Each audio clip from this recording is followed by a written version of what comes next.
Hi, Bookmatic lifelong learners. We've got a great guest today, Corey McComb, the author of Productivity is for Robots, the subtitle, How to Reconnect or Connect, Get Creative, and Stay Human in the New World. Now, I absolutely love this book. It is one of my favorite books of 2021 so far. It is absolutely amazing. I mean, I really appreciate the work that Corey put into his book. You can really tell the way that he writes it and presented it, and how much energy and heart he put into it. So I'm going to give the time over to Corey to let himself introduce who he is, what he's about, and yeah, talk a little bit about his book. So thank you so much, Corey, for coming on. Awesome, Matt. Thank you so much. That was a great intro. I'm so glad that you liked the book. And yeah, I'm Corey McComb. I'm the author of Productivity is for Robots. I'm a writer based in San Diego, and I mean that's pretty much the description right there. I mean everything else we can get into, but I love the craft of writing, and this is my first book that I self-published, and it's been great to have such a positive response from people, and I'm excited to talk about it. hmm I honestly believe that your book deserves more exposure. So I hope that the people listening and watching this episode really dive into your book. Like, get on Amazon, get it, and like it will make a huge difference in the way that you look at your life. And I mean, I just love the title. Humans make terrible robots. You mentioned in your book, right? Right, right. Yeah, Yeah, yeah. it's interesting. I also want the book to have more exposure. It's something that I struggle with actually as a writer, to really be, because you live with something for so long, and a book can take a long time. And by the time I was done writing it, I was really ready for it to take on a life of its own, because you're kind of ready to move on as a creator after you pour everything into the book. But the truth is that that's really just like you're at the starting line of the next marathon. You really have to like own the work and stand up and get the book out into the world. So that's something that I've been learning and have been trying to improve upon, because I've got an idea that I call it, less Dylan, more Kanye, Hmm. where it's like part of me wants to just be the moody folk singer with the dark glasses, just putting out the work and then laughing at everybody who asks me, oh, what does it mean, and all this stuff. But that's not how it works. Like, you put something out in the world, and then you really still have to be in service of the work and go and own it and go preach, scream it from the mountaintops, and like chase people down and like ask them to read it, because I don't have like a huge audience or an agent or a publisher. So that's where like I try to be a little bit more Kanye, like, hey, look at me. you know Yeah. Yeah, um you deserve it, man. You deserve it. Yeah, thanks, yeah, and I man. love the cover. Like, people listening to this can't see this cover here, but people on YouTube can definitely see it. And yeah, I Yeah. think I've been in contact with the person that designed this, and they've got some Oh, lovely designs. Yeah, because I mean, I want to release a book in the future too, man. But this yeah. episode is not about my book in the future. It's about your book. Let's talk Yeah, about. the book cover is great. Heike, she did a great job. I had a good team on making it, so Yeah. I'm glad how it turned out. Yeah, it's simple yet eye-catching. It's Yeah. awesome. I love that, like, squigglies on the head. I mean, that's really cool. So I'm curious, would you categorize your book as like a productivity book or creativity book? Because like I categorize it as like an anti-productivity slash like how to cultivate your creativity type of thing. And I compared it to like Ryan Holiday's book, Stillness is the Key. It has some similarities to there. So how would you categorize your book? That's a good question. I don't really know how I would categorize it at this point. I mean, what it started off as was going to be kind of like a productivity book, in terms of how can you lean into the laws of human nature to get more done, more or less. But as I started researching and writing and just kind of feeling the way that I was feeling, it did become more of a book about, you know, finding your purpose and then using creativity as an antidote to burnout. I wouldn't call it, it's not an anti-productivity book to me. It's more of a call to find the things that are worth doing and then do them the way that humans are meant to, by leaning into human nature and kind of Mhm. trying to escape the productivity dogma that so many of us have been indoctrinated into. Mhm. Because for me at least, a lot of my burnt out stemmed from, and a lot of the people that I spoke to as I was writing this book and exploring these topics, is it's really easy to think that productivity should be the goal, and not the vehicle itself. And in a world where we are so dead set on getting the most out of our time, optimizing our lives, like scaling every little thing, um, just at that entrepreneurial hustle and grind, rah, it's really easy to start to grab onto things that feel productive that might not actually be leading towards anything meaningful. Mhm. And that was certainly the trap that I fell into. And that's what kind of left me feeling, because I was always doing things. I was always, being productive, but I was waking up every morning, barely able to get to my computer, just burnt out. And I just was forsaking the things that really mattered. So I think that the book is more of a call to, first clear the static, as I call it in the book, which is really just try and unlearn. It's more of a book of unlearning than it is about learning new things. Like, I think that the lessons here are hidden truths that have been inside us for a long time that we've moved away from in the latest 10 years of personal development, rah. So it's definitely about, I think that productivity is a cornerstone of what it means to have a meaningful life, and we want to get things done. But it's really important to first align with your humanity and what do you really want to do and why. And then um, you don't have to hustle and grind like a machine, more of like leaning into that human nature aspect. Mhm. Yeah, that totally makes sense. And like you mentioned about busyness is actually laziness in your book. What you were Yeah. talking about just a second ago kind of reminded me of that chapter in your book. Business equals laziness. And yeah, I mean, maybe you want to elaborate on that.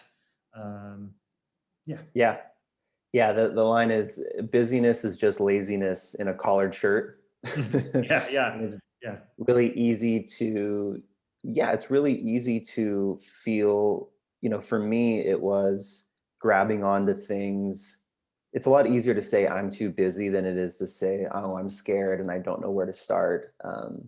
And we use busyness as a bit of like a hedge, kind of like a stiff arm to keep those scary unknowns away. um, and it's something that I think that everyone who has like that entrepreneurial spirit that really wants to, plant their flag and make a name for themselves, it's so easy to get caught up in whether it's social media or any other, people that you work with. It seems that they're doing so much more. There's like this chase involved where you're kind of comparing and trying to get after it, and you'll just grab onto anything that moves so that you can feel busy.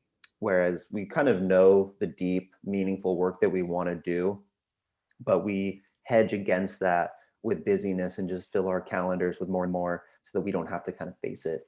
And that chapter in the book is really about how much your brain needs downtime to make sense of the things that you want to do.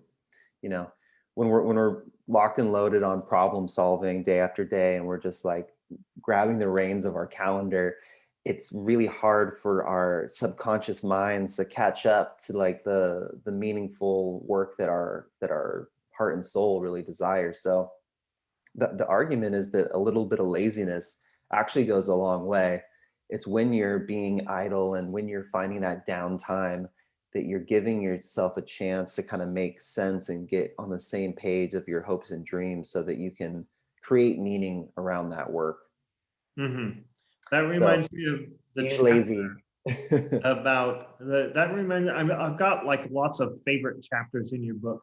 I can count probably I think like 9 out of the 30 chapters are probably my favorites. Oh, Do you nice. have any favorite chapters?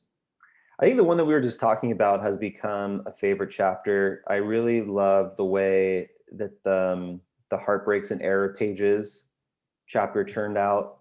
That one was kind of meant to be read like more like a punk rock song, a lot faster. So I had some fun with that one. And then the last chapter, Move Towards Your Mountain. Yeah. They're all my baby Yeah, now. yeah. You're the writer, so you're the author. So I'm sure you have some favorites, like the last one. That's Yeah, on my list the as last well. one. I've got a couple more here, like the interdependent. I love that one because it talks about the human connection we need, right? Right. Yeah, yeah, yeah, definitely. And the play is productive. That kind of ties in with the busyness and laziness, right?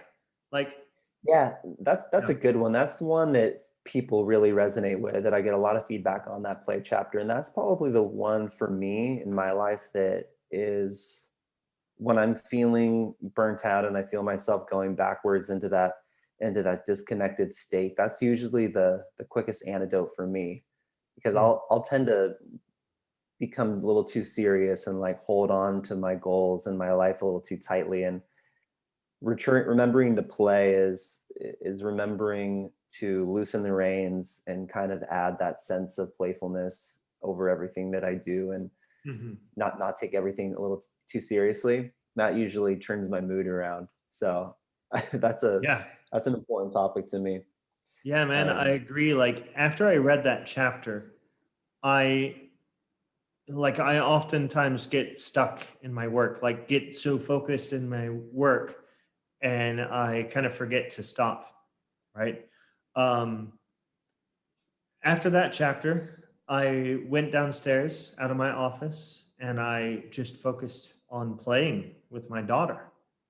It was fantastic. Like the yeah. tips in your book really work. Like, and it's not just story after story after story. Like you give practical tips, and I love that, and I'm sure the listeners will love it too.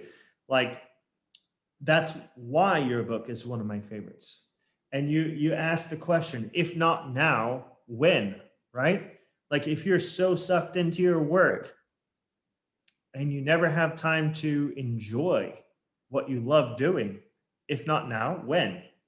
I love that. Yeah, yeah, awesome. Yeah, kids are a great little recess bell, right? Mhm. Some everybody needs something to remind them to just. I think I don't have any kids, but I often do try and look back to what my younger self would think. As I've gotten older, I resonate more and more with the things that occupied my time when I was young. Um, Mhm. even not even like a little kid, but being like 12 or 13, just wanting to play guitar, go skateboarding and things like that. And that carefree playfulness, I try and go back to that more and more, and keep that feeling alive. If not Yeah. now, when, is something I ask myself quite a bit. Yeah. I mean, that chapter, like you said, is probably a lot of people's favorite for a very good reason. And playing whatever we love doing really helps us to clear our minds. And then after we're done playing, we can go back and be even more productive, get more done after our Right. enjoyment, right? Yeah, and play doesn't always have to be a verb, as I say in the book. Not everything in life can be play, but I do think that the spirit of playfulness can be added to just about everything. It's an ingredient that you can sprinkle over your work and your love life, and just how you kind of go about and carry your day, because it's so easy to just get wrapped up in the emails and the work and the future, right? I think that's probably my biggest thing, is getting too wrapped up in what's going to happen, like projecting onto the future. And Mm. I find myself holding on too tightly. So if you're able to go out or sit down and play with your daughter, or if you're able to go actually do something playful, like all the better. But when you can't and you are busy, because at the end of the day, we all have things to do. to just try and infect yourself with that sense of playfulness and just add it to the work, I think Mhm. can go a long way in smoothing out the edges of life. Mhm. Yeah, agreed. Agreed for sure. And you also, this really cool aspect of your book, you include journal entries. Now, you don't mention anywhere in the book whether these journal entries are real journal entries from your life. Are they real? Yeah, they are. I'm glad that you like those. Those were fun to do. That was an idea that came together that I had the idea towards the beginning of the book, and it didn't really come together until like the very end, going back through past journal entries. Some of them were shortened, shortened and mixed around. They weren't like direct, they weren't all like direct quotes. Um, but yeah, I went going back through the journals of that year, and that's what led to the journal entry, or the chapter about journaling rather, was me going through those journals and finding some of these things, and realizing, oh, this would be great kind of like in between material, because I really wanted to somehow, originally I wasn't going to really put myself in the book, right? Like I wanted to, but I didn't know how to do it, so I kind of wrote out how the book would be, almost more like a Ryan Holiday book that you brought up, and um, just have the other characters of the book and the lessons without me in it. But then as I went on, I really wanted to put more of like a hero's journey in there. Mhm. So I thought that the journal entries would be kind of a cool way to show where I was at the beginning and like going through all the different stages. Mhm. Um, yeah, and It I truly love how added that turned life. out. It truly Yeah, added life to your book, like a character to your book. I enjoyed reading those journal entries. And yeah, I mean, at first I was like, oh, what are these? Are these like real journal entries? Are these made up? yeah, Because you've also got the other aspect, which I got a kick out of. It was the incoming messages as yeah, well. yeah. I loved that. It's like a total sense of humor here. It made me laugh. I just, like, I don't know, maybe tell the audience about what are these incoming pages about. Yeah, Oh, it's sorry, almost like, incoming messages. right. Yeah, it's almost like some B-roll material where, the first incoming, so the incoming messages are these little sections of the book that come in like 4 times throughout the book, and it's just that's robotic voice that's kind of talking to you, and it would be what like the productivity gurus would be like, kind of breathing down your neck, just telling you to like keep going. It's kind of hard to explain them, but then there's a few different characters that they bring up, and they're really fun. I just about finished recording the audiobook, and my wife stepped up and she was reading the robotic incoming messages, and we had a lot of fun with that. And then there's like a Mhm. few skits in there. Um, and the first incoming message was actually the first thing that I wrote for the book. And Ah. it was me sitting down trying to think of like, how am I feeling? Like, how can I communicate this? And, um, can you feel it? That's the world spinning faster than ever. Are you keeping up? Are you doing enough? You know, Mhm. this is the path to success, because that's really what drove the book more than anything, is for me the feeling that no matter what I did or didn't do, I was just driven by this insidious feeling that I was never doing enough, and that I just Hmm. always had to keep up and grind myself down. And that was those robotic messages in my head. So I had a Mhm. lot of fun with them. They make me laugh too, so I'm glad that they made you laugh. Yeah, man. It again, And it then added character to the book that you don't really find in a lot of books out there. And like the text, the font was written differently. So those of you listening and watching, yeah, the font in that section, and it's just a page or two, right? It's written differently. So you yeah. can definitely tell the drastic difference between the incoming message and the real message of the book. I love that. Oh, Fantastic. that's so nice to hear. You're mentioning all the things that I drove everybody crazy with, spending a lot of extra time on. So Oh, it made it I feel worth it, good. man. It made it worth it. Yeah. Awesome. Yeah. So you also asked this question, and you just talked about it a second ago. Why is it that the more we get done, the more it feels like there is more to do? Word for word from your book, right there. Yeah.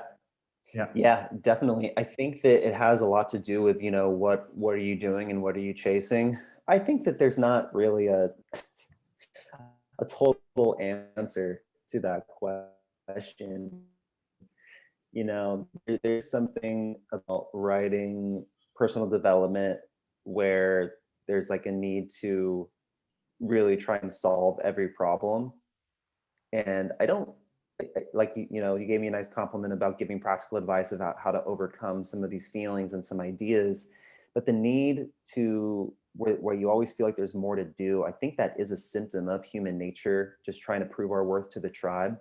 And for me, it's not so much about not ever feeling that way as much as just recognizing that feeling when it comes and then being able to ask yourself the right questions, which is, am I feeling that way because I'm just doing all these things that add up to nothing? Like, am I just hedging the meaningful work with all these like tasks? Like, am I just cleaning the house to avoid writing? Am I Mhm. surfing social media to avoid cleaning the house, to avoid writing? Mhm. um, so why does it feel like there's always more to do no matter how much we get done? I think that the first thing you need to ask yourself is, what are you doing and why? I think a lot of people mistake burnout or that feeling with doing too much, right? It's always like, I need to do less, I need to take a break, I'm doing way too much work. And I think that there's something to that, but I think that burnout can also come from just not doing the thing that you're meant to do. you know I think that you can still do a full day of work and not feel burnt out if you spend at least 30 minutes or an hour doing that one thing that really lights up your soul and like gives you energy you know Mm. um, so when I ask myself that question, it's typically like, am I, like, when I feel burnt out or like there's a never ending to-do list, it's rarely that I'm doing too much, and it's more often that I'm just neglecting that one thing. And for me, that's writing and exercise and spending time with like friends and playing and things like that we talked about. So Mhm. um, for me, it's tapping back into those things that really smooth the edges of the rest of the day. True, man. True, true. And yeah, I guess that feeling really comes from, like, we can ask ourselves, what am I supposed to be doing? Right? If we feel like we've done something and we still need to do more, maybe it's because we didn't get the thing that we're supposed to get done. Right? Right, or being aware of it. I mean, for me, I don't know if you ever feel this way, but a big challenge, a big eye opener for me was really doing like an end of the day review, writing down the things that I did accomplish. Because I often will feel, like Wednesday or Thursday will roll around, I'll be like, what have I even done this week? I'll just feel like lazy and unproductive. But then Mhm. I'll sit down and actually go back and look and like, what did I do? And then seeing them written out, I don't know why I feel this way originally, but seeing them all written out, I'll be like, I actually did write every day. I got all these things done. So it's kind of like celebrating your successes a little bit and taking Mhm. notice of the work that you do. And then if there's nothing there, then you gotta you gotta reorganize. Yeah. Yeah. That also reminds me of one of my favorite books, The Four Agreements by Don Miguel Ruiz. Have you ever read that one? Yeah, I have. It's been about 10 years, but I've got it on one of these shelves somewhere, I'm sure. Okay. Yeah, it's the agreement of, like, always do your best. Hmm. Nothing more, nothing less. So, like, if you know that you're doing your best and you look back, like you said, reflect on your week, take a look at the things that you've accomplished. And if you have accomplished what you need to accomplish, then it's like, okay, I've done my best. Don't beat yourself up for it. Right. Yeah, I mean, definitely. it's awesome. Yeah. Yeah. Yeah. Oh, there's the garbage truck. Hopefully it's not too loud. Okay, yeah. It sounds fine to me. So, but yeah, I mean, I wanted to cover over a few more of your chapters, just to give the audience an idea about the brilliance of your book. I would say probably one of my favorites is The Art of Patience. I love the story that you use of James Cameron, of Avatar, like pretty much 45 years, I think it was, or pretty much his whole life since he was a child. He had this sketch of Avatar and like a short story of it, and like I also feel I feel a big connection with this story because a lot of the things that I've personally been working on with Bookmatic, I feel in not so much of a rush to get it done because it is something that I really, really love. And I feel like I could work on this stuff for a lifetime. It has a purpose, like I'm here to do this thing.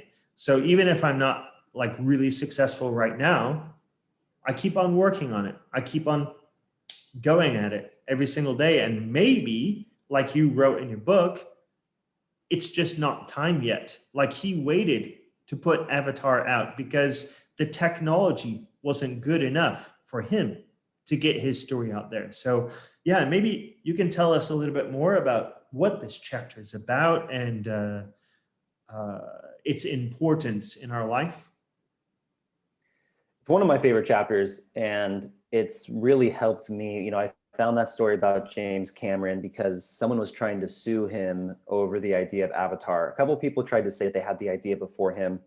So he had to write this sworn declaration in court about how he came up with the idea. And yeah, like you said, he was producing sketches from when he was like in grade school. He was showing like scripts he wrote in college that had to do with the idea. And you could tell that this idea had been scratching at his brain since he was a child. So really like about 50 years, he'd been carrying around this idea. And, in the meantime, he made all these other classic movies like Terminator and Alien and Titanic. And, it's like the biggest director ever. But when I read that story, it really struck me hard because I was thinking that this book was only going to take, I think I lied to myself when I started a big creative project that it's only going to take a certain amount of time just so that I have the courage to actually do it. Like Mhm. I ran into this book thinking that I was going to be able to write it in like 6 months and put it out within like 9 or something like that. And then as I went on and on, I would work at it every day and it just wasn't quite at that point where I knew it wasn't as good as I knew that it could be. And then I needed more time, and then I needed more help, more research and rewrites. And that chapter just resonated with me so much because, patience is as a human virtue.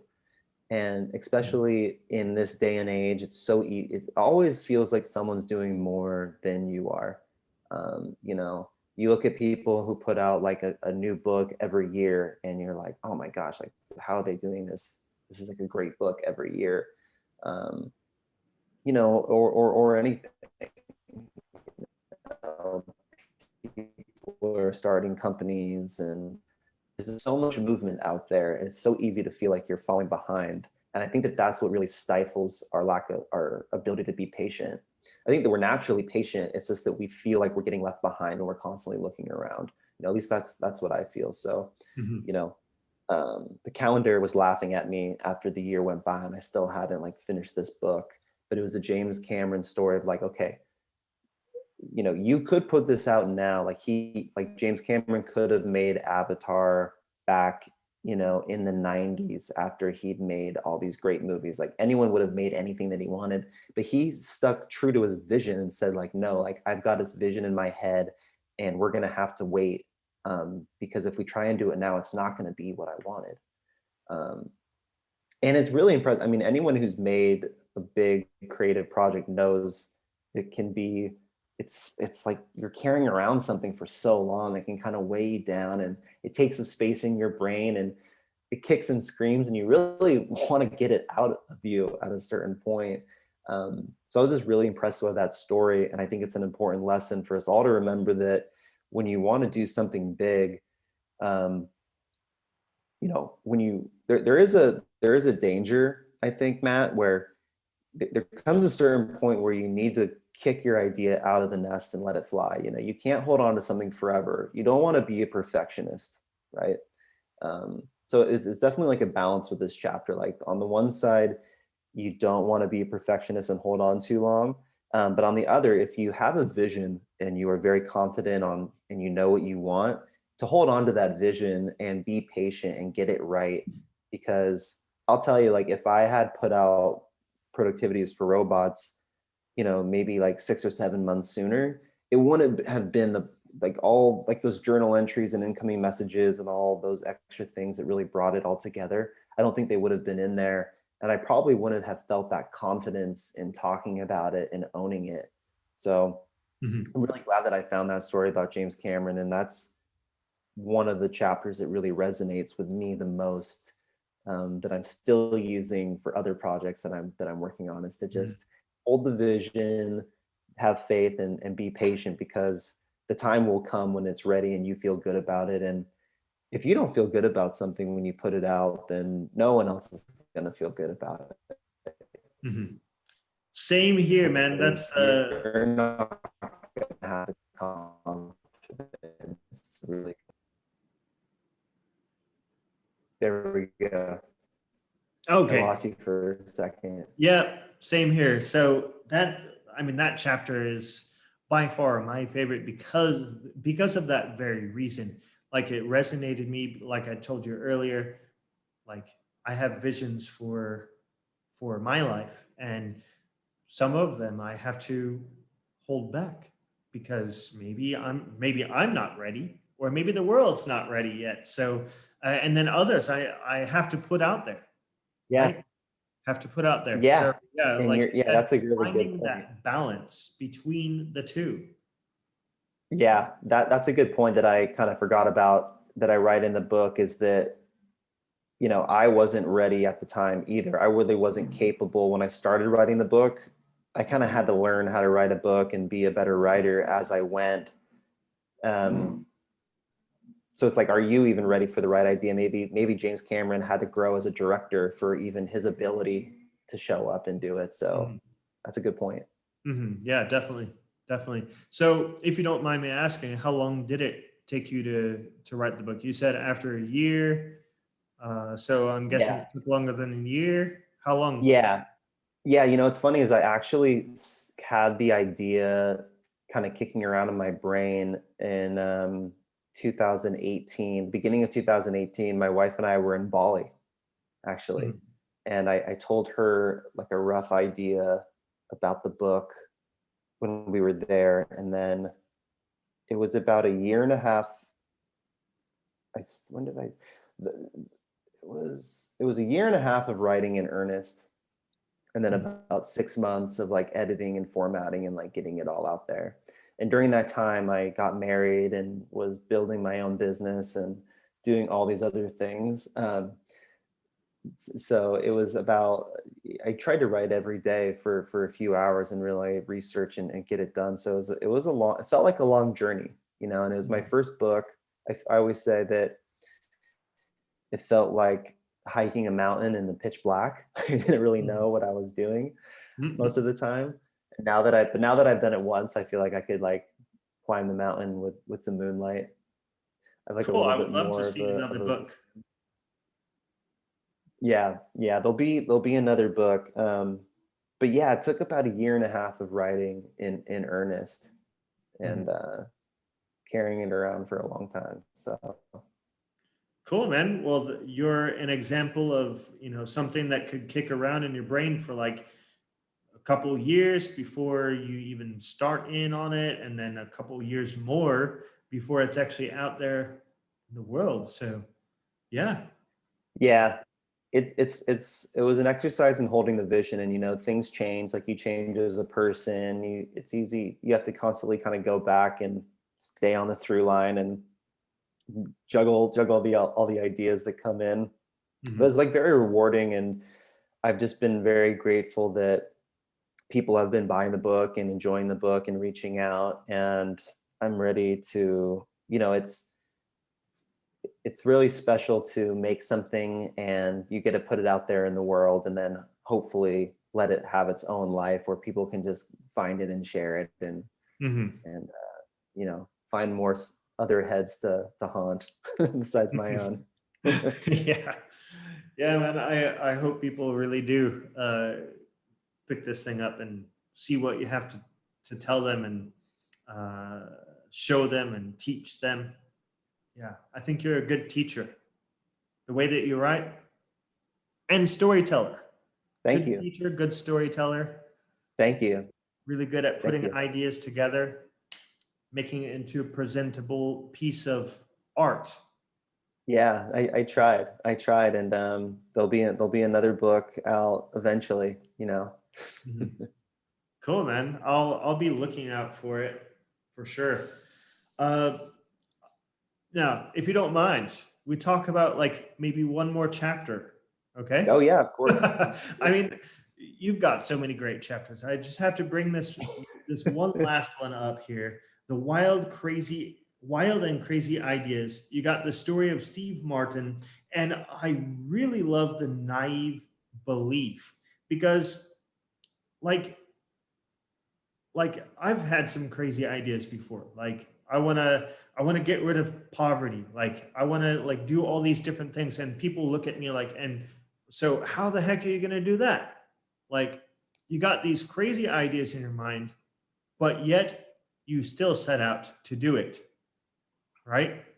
Steve Martin did it. Anyone Mhm. do it, right? Having this, maybe you can explain a little bit more by what you mean by the naive belief. Yeah, so Steve Martin, for those who, a lot of people actually don't know that before Steve Martin was a movie star, he was a stand-up comedian, and he was actually the biggest stand-up comedian in the world for quite some time. He really changed. He was the biggest stand-up draw in history at the time. Was on the cover of Rolling Stone, so he was this huge, huge success. But his road to get there was so dim. Like he says that he spent I think it was 4 years of failing, just completely failing, and then 4 years of learning, and then by year 8 or 9 is when he started to find like a little bit of success.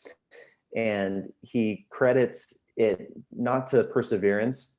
It kind of sounds just like a story of perseverance or tenacity, but he's got a line where he says that what he really had and what he leaned into to help him was this naive idea that he didn't know how unsuited he was for what he was doing, is what he says. So he really leaned into this naive delusion that if he just kept going, somehow it would work out for him. And I love the story because he says when he was, I think he was like 19, and he'd been trying for a few years already and wasn't getting anywhere, and he made himself a promise that by the time he turned 21, if he wasn't booking bigger shows and like finding success, that he would quit stand up and walk away. And then he kept going for a few more years, and then his 21st birthday came and he still was in the exact same spot, and he still said, never mind, I'm going to break that promise, I'm just going to like keep going. um, and I think that it's really a testimony to thinking big. What I like about it is that on the one hand, you have to think big and not fall into these, without falling into these delusions of grandeur, right? Like if you're going to change the world, or I'm going to become the biggest stand up in the world, or I'm going to become, the most famous writer ever. Like it's great to think that way, but you have to balance that out with, keeping your feet, on the ground, and balance that out with, practical realities. And that's what Steve Martin did really well, because he didn't just walk around dreaming he's going to be the biggest comedian in the world. He actually like got on stage every night and he wrote jokes, and when they didn't work out, he rewrote them, and he just kept going and going. And the chapter is really meant to demonstrate, like, as humans, we have the ability to think outside the realm of possibilities, right? Like we can imagine we're not chained to probabilities and statistics and like, oh, what's the likelihood and all this. And we can really envision a future that like doesn't exist yet. We can, like create a world in our minds and actually like bring that to life if we have the courage to imagine it and manifest it. Like I really believe that. Mhm. But just manifesting that and thinking big isn't enough if you don't barbell that with some tangible, realistic strategies. Mhm. Um, like you can't become the most famous writer in the world if you don't sit down and actually write a book that people like, you know? So I just, that was one of the early chapters of the book that is leaning into the human nature aspect of like, let's use our human nature to think big and have these big delusions about what's possible, even if there's no evidence to support it. Like Mhm. Steve Martin believed that he was going to be the biggest stand-up in the world, but he didn't have any evidence. Like no one was laughing at his jokes on there. Like there was no one telling him he was going to be that. Um, and I think it's really inspiring to be able to hold a vision like that without evidence, as long as you barbell it with realistic strategy. So for me, human nature, that's really using both parts of human nature to get the most out of life. And that's really what all the stories in the book aim to be, is to really help people tap into what technology can't, tap into that human imagination, that human magic, and then imagine and then go back and use the tools of the book. Mhm. Definitely. Yeah, you bring up that quote almost word for word from your book. Use realistic strategies to um, sorry. Use realistic strategies to realize your unrealistic dreams, something like that, right? Yeah, yeah, Yeah. exactly. Yeah, I mean, I love that quote. So I'm curious, do you have an unrealistic dream that you want to accomplish? Yeah, I would really like to write a novel. I don't know if that's really that unrealistic. It just feels unrealistic to me. Mhm. I would love to write like a best-selling novel. I think that I've loved writing this book, nonfiction. It's almost like I'll write more nonfiction, but now that I've kind of got this off my chest a little bit, I've really been called towards fiction because I love novels, I love short stories, and it's a different element of the craft Mm. that is a little bit harder for me. So that's kind of like right now, that's my big aspirational goal, is to write like a best-selling novel. Cool, My man. strategy to do that is to reading a lot of novels and trying to outline and do all that. So Cool, man. I'm looking forward to that as well because I also am a fan of uh, novels, more specifically science fiction and fantasy. But I'll read, yeah, well, especially if it's from you, I'll read it, man. all right. All right, Yeah, good. I'll get it done and I'll come back whatever and talk about genre. that one. What genre do you think? um, it's probably going to be literature, be like contemporary literature of some kind. Probably won't be science fiction, but I don't know. I don't know what kind of genre. I don't really know all the subgenres of novels. Hmm. It'll be kind of like Historical in the fiction? spirit of, no, it'll probably be more in the spirit of like Tobias Wolff or Raymond Carver, or even like Hemingway or something like that, like a book Okay. about life. Yeah. Cool, cool. Yeah. Yeah. I mean, I'm actually reading a book by Donna Tartt right now called The Goldfinch that was made into a Oh movie. yeah. Well, Yeah. yeah, it's kind of like that, I've right? heard of that book. Contemporary fiction. Yeah, I believe so. Yeah, Cool. I've heard that that's a great book. Yeah. Yeah. It's thick. It's very thick. Yeah. Cool, man. Yeah. So um, I'm curious, why should people buy your book? I think that people should buy the book if they have been feeling overwhelmed or burnt out and that need a little direction. You know, I think that people should buy the book for a few different reasons. I think the creative process is something that came out as the book kind of came together. You asked me at the beginning, is what I say is a productivity book or a creativity book.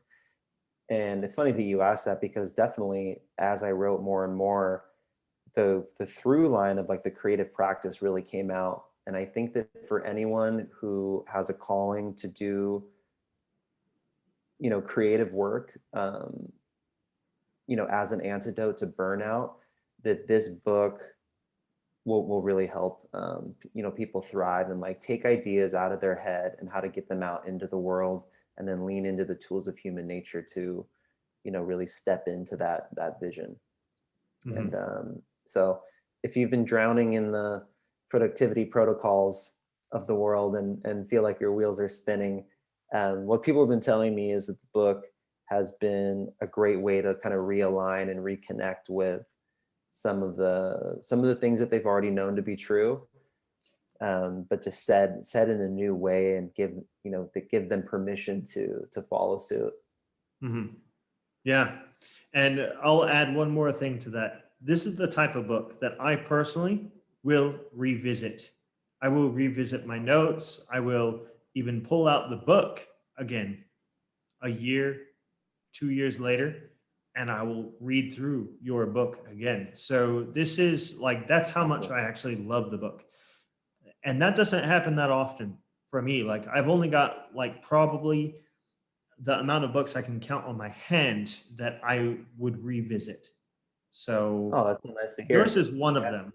And I hope the people listening out there will take my word for it, as they know I read a whole lot of books. As you can see from my Instagram, I read a whole lot of Yeah, you books, do.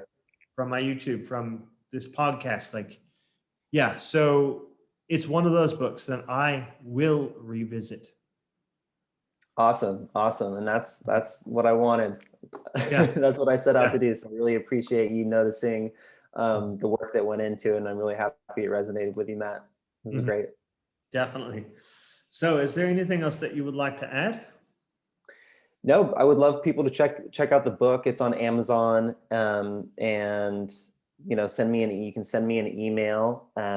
All my information's at CoreyMcComb.com. All my social links. You can follow me on Twitter, Instagram, and if anyone has any questions for me, you can send me an email. I respond to every email, and yeah, I would just challenge everybody to look at the things that they do and find the things that give them energy, that give them meaning, and to really recognize that and to lean into it.